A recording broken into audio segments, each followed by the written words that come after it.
नमस्कार दोस्तों, ये प्राध्यापक हिंदी 2018 का पेपर है। ये वेबसाइट पे से डाउनलोड किया हुआ है, वहीं पर आंसर की भी अपलोड की हुई है। उसके आधार पे हम पूरे 1 से लेकर 30 तक प्रश्नों के उत्तरों को डिस्कस करेंगे। आइए शुरू करते हैं। पहला प्रश्न है, प्रश्न संख्या 1 से 3 तक के उत्तर निम्नांकित गद्यांश के आधार पर दीजिए। तो गद्यांश काफ़ी लंबा हो जाएगा, तो आप लोग स्किप करके एक बार इसको पढ़ लें।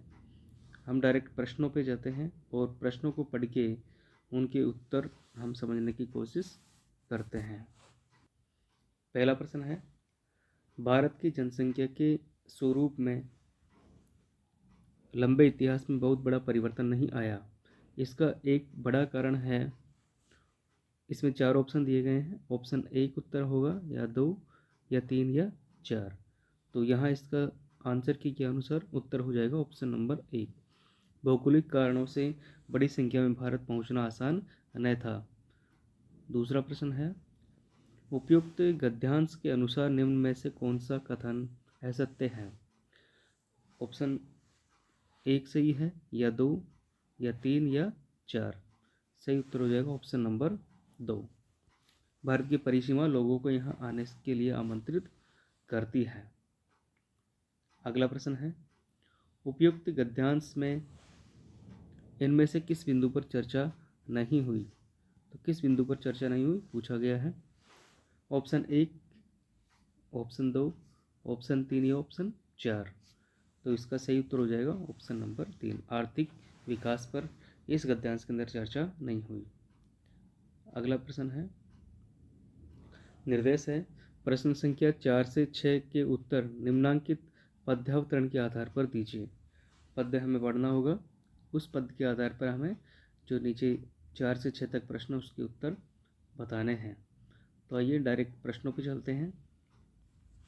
इस अवतरण में किस प्रकार के ज्ञान को मानव के लिए कल्याणकारी माना है। ऑप्शन 1, ऑप्शन 2, ऑप्शन 3 या ऑप्शन 4। कौन सा सही होगा। तो इसमें सही हो जाएगा ऑप्शन नंबर 4, समता विधायक ज्ञान। अगला प्रश्न है, नए विश्व के निर्माण का आधार इनमें से क्या होगा। ऑप्शन 1 होगा, या 2 या 3 या 4। सही उत्तर है ऑप्शन नंबर 1, स्नेहयुक्त न्याय। यही जो है नए विश्व के निर्माण का आधार होगा। अगला प्रश्न है, उपयुक्त अवतरण के अनुसार मानव का नया इतिहास कैसा होगा। ऑप्शन 1 होगा, या 2 या 3 या 4। तो इसका उत्तर हो जाएगा ऑप्शन नंबर 2, सबको संतोष प्रदान करने वाला। ये पद्यांश के आधार पे प्रश्न थे।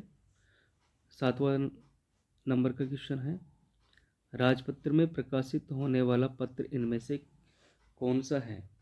तो राजपत्र में कौन सा पत्र प्रकाशित होता है बताना है। ऑप्शन 1 ज्ञापन, ऑप्शन 2 अधिसूचना, परिपत्र, या ऑप्शन 4 विज्ञप्ति। सही उत्तर हो जाएगा ऑप्शन नंबर 2, अधिसूचना। अधिसूचना जो है राजपत्र में प्रकाशित होती है। अगला प्रश्न है, जो पत्र अनेक विभागों, व्यक्तियों या शाखाओं को भेजा जाता है उसे क्या कहते हैं। तो ऑप्शन 1 है अर्थशासकीय पत्र, विज्ञप्ति, या परिपत्र, या अधिसूचना। तो हम सभी जानते हैं इसको परिपत्र कहा जाता है। सही उत्तर हो जाएगा ऑप्शन नंबर 3। अगला प्रश्न है, सरकारी प्रतिष्ठानों द्वारा सामान आपूर्ति या निर्माण आदि कार्यों हेतु इनमें से कौन सा पत्र समाचार पत्रों में प्रकाशित किया जाता है। ऑप्शन कौन सा सही होगा। ऑप्शन 1, ऑप्शन 2, ऑप्शन 3 या ऑप्शन 4। सही उत्तर हो जाएगा ऑप्शन नंबर 1, निविदा।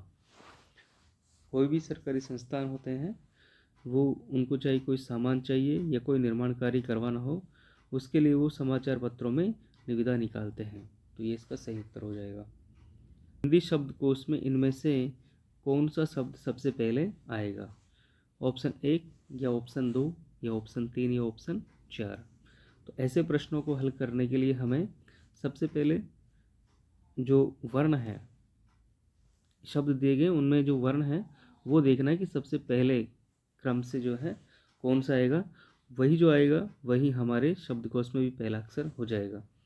हम देखते हैं इसमें ऑप्शन 1 में प है, ऑप्शन 2 में द है, ऑप्शन 3 में त है क्योंकि त प्लस र मिलकर त्र होता है, और ऑप्शन 4 में क है आधा यानी हलंत।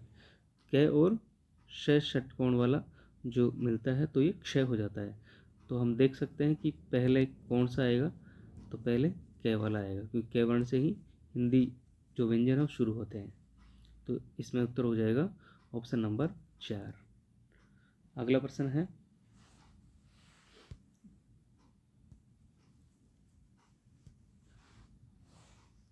अगला प्रश्न है उच्छिष्ट शब्द का सही संधि विच्छेद में से कौन सा है। तो ऑप्शन 1 सही है या 2 सही है, 3 सही है या 4 सही है। तो यहाँ उत प्लस शिष्ट यानी ऑप्शन नंबर 3 इसका सही उत्तर हो जाएगा, उत प्लस शिष्ट। अगला प्रश्न है निम्नलिखित में से वृद्धि संधि का उदाहरण कौन सा नहीं है। वृद्धि संधि का उदाहरण कौन सा नहीं है। तो ऑप्शन 1, ऑप्शन 2, ऑप्शन 3 या ऑप्शन 4 इनमें से कौन सा नहीं है। तो हम देख पा रहे हैं कि ऑप्शन नंबर 2 वृद्धि संधि का उदाहरण नहीं है, क्योंकि वृद्धि संधि में ए और आ के बाद में अगर ए या आई आ जाए तो बड़ा आई हो जाएगा, और अगर ए और आ के बाद में ओ या औ आ जाएगा तो बड़ा ओ हो जाएगा। लेकिन यहाँ पर इसमें अलग ही दूसरी संधि है, इसलिए ये नहीं है। अगला प्रश्न है इनमें से किस विकल्प के सभी शब्द द्विगु समास के उदाहरण हैं। द्विगु समास के उदाहरण पूछा गया कि किस विकल्प में है द्विगु समास के उदाहरण। तो ऑप्शन 1 सही होगा, ऑप्शन 2 या ऑप्शन 3 या ऑप्शन 4। तो सही उत्तर हो जाएगा ऑप्शन नंबर 2 यानी सप्ताह और शताब्दी। सप्ताह 7 दिनों का समूह और शताब्दी 100 वर्षों का समूह है। तो ये जो है द्विगु समास के उदाहरण है। अगला प्रश्न देखते हैं जेब कतरा शब्द में कौन सा समास है।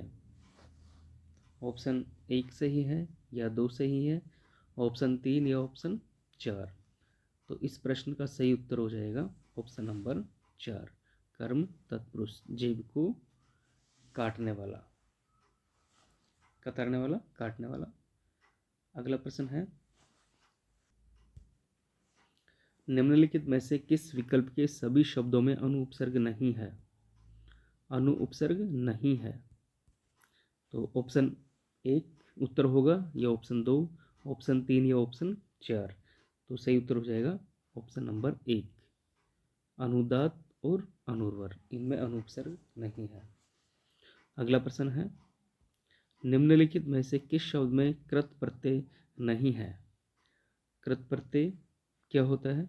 तो जब भी क्रिया की धातु के अंत में जुड़कर अर्थ में जो विशेषता लाते हैं वे कृत प्रत्यय कहलाते हैं। तो यहाँ किसमें, क्रिया की धातु के अंत में। तो क्रिया मारना, लड़ना, करना, इन तीनों में तो क्रिया दर्शाई जा रही है, लेकिन इसमें क्रिया नहीं दर्शाई जा रही, तो यही उत्तर हो जाएगा।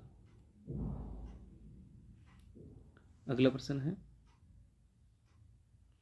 इनमें से किस विकल्प के सभी शब्द परस्पर पर्यायवाची नहीं है। पर्यायवाची नहीं है पूछा गया है। ऑप्शन 1, ऑप्शन 2, ऑप्शन 3 या ऑप्शन 4 कौन सा सही होगा। तो सही उत्तर ऑप्शन नंबर 4 तट, मंदार, ये परस्पर पर्यायवाची नहीं है। अगला प्रश्न है किस विकल्प के सभी शब्द सरस्वती के पर्यायवाची नहीं है। इसमें भी नहीं पूछा है। तो ऑप्शन 1 सही होगा उत्तर, या ऑप्शन 2, ऑप्शन 3 या ऑप्शन 4। तो इसमें सही उत्तर हो जाएगा ऑप्शन नंबर 3 सुरभि और वीणा पाणी, ये जो है सुरभि गाय का पर्यायवाची है। अगला प्रश्न है इनमें से किस विकल्प में सही विलोम शब्द नहीं है। फिर नहीं पूछा है। तो ऑप्शन 1 सही है या 2, 3 या 4। तो इसमें सही उत्तर हो जाएगा ऑप्शन नंबर 1, ये उसका सही उत्तर हो जाएगा। अगला प्रश्न है, निम्नलिखित में से किस विकल्प के सभी शब्द शुद्ध हैं? तो ऑप्शन 1 या ऑप्शन 2 या ऑप्शन 3 या ऑप्शन 4। तो बीच में सही उत्तर हो जाएगा ऑप्शन नंबर 3, व्यावसायिक और शुद्धिकरण। व्यावसायिक और शुद्धिकरण ये सही है, तो ये उत्तर हो जाएगा। अगला प्रश्न है, इनमें से किस विकल्प के सभी शब्द अशुद्ध हैं? उसमें शुद्ध पूछा था, इसमें अशुद्ध पूछा गया है। तो इसमें ऑप्शन 1 सही है या ऑप्शन 2 सही है, ऑप्शन 3 या ऑप्शन 4। तो सही उत्तर हो जाएगा ऑप्शन नंबर 1, इसमें सदुपदेश होना चाहिए। अगला प्रश्न है, निम्नलिखित में से शुद्ध वाक्य कौन सा है? ऑप्शन 1 है, ऑप्शन 2, ऑप्शन 3 या ऑप्शन 4। तो 22 में सही उत्तर हो जाएगा ऑप्शन नंबर 2, ये जो है शुद्ध वाक्य है। अपराधी को मृत्युदंड दिया गया। अगला प्रश्न है, इनमें से अशुद्ध वाक्य कौन सा है? ऑप्शन 1, ऑप्शन 2, ऑप्शन 3 या ऑप्शन 4, कौन सा सही है ये बताना है। तो इसमें सही उत्तर हो जाएगा ऑप्शन नंबर 4, मुझे उनकी अपेक्षा सबसे अधिक अंक मिले। ये जो है क्या है, अशुद्ध वाक्य है। मुझे उनकी अपेक्षा सबसे अधिक अंक मिले। अगला प्रश्न है, अध्याय और आध्याय शब्द युग्म का सही अर्थ किस विकल्प में है? ऑप्शन 1 में या 2 में, 3 में या 4 में। तो सही उत्तर हो जाएगा ऑप्शन नंबर 1, आद्य का मतलब आज और आद्य का मतलब प्रथम। अगला प्रश्न है, कोडी कोड़ी शब्द युग्म का सही अर्थ किस विकल्प में है? तो ऑप्शन 1 में है या ऑप्शन 2 में, ऑप्शन 3 में या ऑप्शन 4 में। तो सही उत्तर हो जाएगा ऑप्शन नंबर 2, कोडी यानी 20 का समूह है और कौड़ी यानी एक समुद्री जीव का खोल, ये इसका उत्तर हो जाएगा। अगला प्रश्न है, जिस पर अभियोग लगाया गया हो वाक्यांश के लिए एक उपयुक्त शब्द में से कौन सा है? तो ऑप्शन 1 है या ऑप्शन 2, ऑप्शन 3 या ऑप्शन 4। तो सही उत्तर हो जाएगा ऑप्शन नंबर 3, अभियुक्त। जिस पर अभियोग लगाया गया हो उसे अभियुक्त कहते हैं। अगला प्रश्न है, पाप करने पर, पाप यानी दोष मुक्त होने के लिए किया जाने वाला कार्य इस वाक्यांश के लिए एक उपयुक्त शब्द इनमें से कौन सा है? ऑप्शन 1 है, ऑप्शन 2 है, ऑप्शन 3 या ऑप्शन 4। तो सही उत्तर है ऑप्शन नंबर 1, प्रायश्चित। अगला प्रश्न है, किस विकल्प में कोई भी शब्द अनेकार्थक शब्द अर्क का अर्थबोधक नहीं है? तो ऑप्शन है 1 सही है या ऑप्शन 2, ऑप्शन 3 या ऑप्शन 4। तो इसका सही उत्तर हो जाएगा ऑप्शन नंबर 4। अगला प्रश्न है,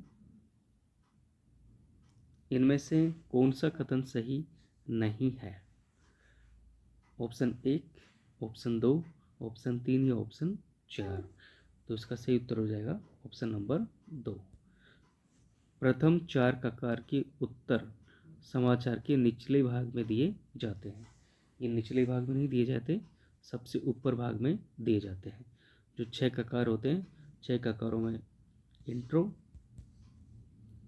बॉडी और समापन। तो जो 4 ककार हैं उनको इंट्रो के अंदर ही लिखा जाता है, इंट्रो के अंदर ही 4 ककार के उत्तर दिए जाते हैं। तो ये इसका सही उत्तर है। अगला प्रश्न है, निम्नांकित में से कौन सा कथन सही नहीं है? ऑप्शन 1 सही नहीं है, ऑप्शन 2, ऑप्शन 3 या ऑप्शन 4 सही नहीं है। कौन सा सही नहीं है?